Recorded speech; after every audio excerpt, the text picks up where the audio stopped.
সম্প্রতি একটি টেলিভিশন টকশোতে ঢাকা বিশ্ববিদ্যালয়ের হলগুলোতে শিক্ষার্থীদের অবৈধভাবে অবস্থান, বিশেষত আদু ভাইদের প্রসঙ্গ নিয়ে তুমুল বিতর্কে জড়িয়ে পড়েন ডাকসুর সাবেক সহসভাপতি সাদিক কায়েম এবং ছাত্রদলের একজন নেতা আবিদ। এই আলোচনায় হলের আবাসন সংকট ও রাজনৈতিক প্রভাব বিস্তারের অভিযোগ উঠে আসে, যা বিশ্ববিদ্যালয়ে দীর্ঘদিনের একটি সমস্যাকে আবারও সামনে নিয়ে আসে। সাদিক কায়েম জোর দিয়ে বলেন যে আগামী জুলাই মাসের পর থেকে ঢাকা বিশ্ববিদ্যালয়ের হলগুলোতে শুধুমাত্র নিয়মিত শিক্ষার্থীরাই থাকতে পারবে, কোনো আদু ভাইদের সেখানে ঠাঁই হবে না। তিনি অভিযোগ করেন যে বর্তমানে 2005-06 এবং 2007-08 সেশনের মতো পুরনো সেশনের প্রায় 36 জন আদু ভাই এখনও হলে অবস্থান করছেন। সাদিক কায়েম আরও উল্লেখ করেন যে এই কথিত আদু ভাইদের মধ্যে অনেকেরই 2 থেকে 3টি সন্তান রয়েছে এবং তারা চেয়ারপারসনের নিরাপত্তা বাহিনীতে চাকরি করেন। তিনি এই ধরনের ব্যক্তিদের হলে অবস্থানকে লজ্জাজনক আখ্যা দিয়ে বলেন, এটি হলের ভেতরে এক ধরনের প্রকাশ্য রাজনীতির জন্ম দিচ্ছে, যা শিক্ষার্থীদের প্রকৃত শিক্ষার পরিবেশকে ব্যাহত করছে। সাদিক কায়েম হয়তো সরাসরি কারো নাম বলেননি, তবে অনেকেই ছাত্রদল সভাপতি রাকিব ও সদ্য সংরক্ষিত নারী আসনে বিএনপির এমপি বনে যাওয়া মানসুরাকে ইঙ্গিত করছেন। এছাড়া পরিচিত অপরিচিত অনেকে আছেন যারা 10-15 বছরেও অনার্স শেষ করতে পারেননি, গোপনে বিয়ে শাদী সেরে ফেললেও রাজনীতি করতে ক্যাম্পাসে থাকেন। তবে সাদিক কায়েমের এই বক্তব্যের জবাবে ছাত্রদল নেতা আবিদ তীব্র প্রতিক্রিয়া ব্যক্ত করেন। তিনি প্রশ্ন তোলেন যে যখন বিশ্ববিদ্যালয়ের উপাচার্য এই ধরনের শিক্ষার্থীদের হলে অবস্থানের সুযোগ দিয়েছিলেন, তখন সাদিক কায়েম কেন কোনো প্রতিবাদ করেননি।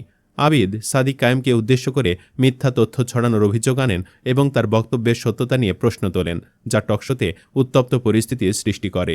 টকশোতে এই দুই ছাত্র নেতার মধ্যে হলের আবাসন পরিস্থিতি এবং রাজনৈতিক প্রভাব নিয়ে তীব্র বাদানুবাদ হয়। সাদিক কায়েম যেখানে হলের পরিবেশকে বিশুদ্ধ করার পক্ষে মত দেন, সেখানে আবিদ পূর্ববর্তী প্রশাসনিক সিদ্ধান্তের প্রতি সাদিক কায়েমের নীরবতা নিয়ে প্রশ্ন তুলে বিতর্কে নতুন মাত্রা যোগ করেন।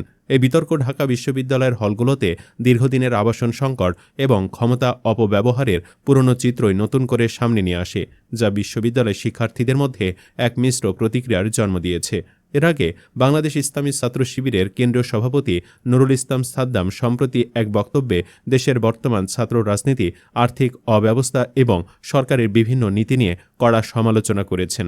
তিনি ঢাকা বিশ্ববিদ্যালয়ের আব্দুস সালাম হলে 36 জন ছাত্রকে বিশেষ বিবেচনায় আসন দেওয়ার প্রক্রিয়া নিয়ে প্রশ্ন তুলেছেন এবং যুবদলের কেন্দ্রীয় নেতাদের ছাত্র হিসেবে হলে থাকার অভিযোগ করেছেন। ওদিকে সার্জিস আলম বলছেন, ছাত্রদল একটা মনস্তাত্ত্বিক দ্বন্দ্বে পড়েছে। জাতীয় নির্বাচনে বিএনপি বিজয়ী হওয়ার পর তাদের নেতৃত্বে দেশ চলছে, কিন্তু বিশ্ববিদ্যালয় সংসদ নির্বাচনে এভাবে হেরে যাওয়ার পর ছাত্রদল এখনও ক্যাম্পাসে লিড নিতে পারছে না। ভাড়াটে লোক দিয়ে সংখ্যা বেশি দেখানো যায়, কিন্তু মানসিক শান্তি পাওয়া সম্ভব নয়। কারণ আর কেউ জানুক আর না জানুক, তারা তো জানে সেই পরাজয়ের গ্লানি এই সংখ্যা দিয়ে উপেক্ষা করা যায় না।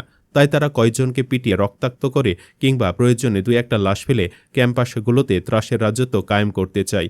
তার পরবর্তী ধাপটা সবচেয়ে গুরুত্বপূর্ণ উল্লেখ করে সার্জিস বলেন, এই ত্রাসের রাজত্বের মধ্য দিয়ে তারা তাদের প্রয়োজন অনুযায়ী যে কোনো সেশনে শিক্ষার্থীদের হলে তুলবে, কৃত্রিম আবাসন সংকট তৈরি করবে, গণরুম কালচার ফিরিয়ে আনবে, গেস্ট রুম করতে বাধ্য করবে এবং সেই কৃত্রিম সিট সংকটকে কাজে লাগিয়ে আবারও বিশ্ববিদ্যালয়গুলোতে বাধ্যতামূলক দাসের রাজনীতি শুরু করবে।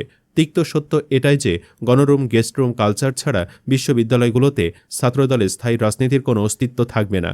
যদি সিট সংকট না থাকে, বিশ্ববিদ্যালয়ের একজন শিক্ষার্থী তার প্রয়োজনীয় সুযোগ সুবিধাগুলো রাজনীতি না করেই পায়, তাহলে 95% শিক্ষার্থী ক্যাম্পাসে কখনো এই তথাকথিত রাজনীতিতে জড়াবে না। ফলশ্রুতিতে সামান্য কিছু শিক্ষার্থী দিয়ে পেশিশক্তির রাজনীতিতে ক্যাম্পাস নিয়ন্ত্রণ সম্ভব হবে না। ক্যাম্পাসে নিয়ন্ত্রণ থাকবে সাধারণ শিক্ষার্থীদের হাতে। বন্ধুরা, সার্জিসের এই কথাগুলো কি সত্যি? কমেন্টে জানাতে পারেন মতামত। ধন্যবাদ।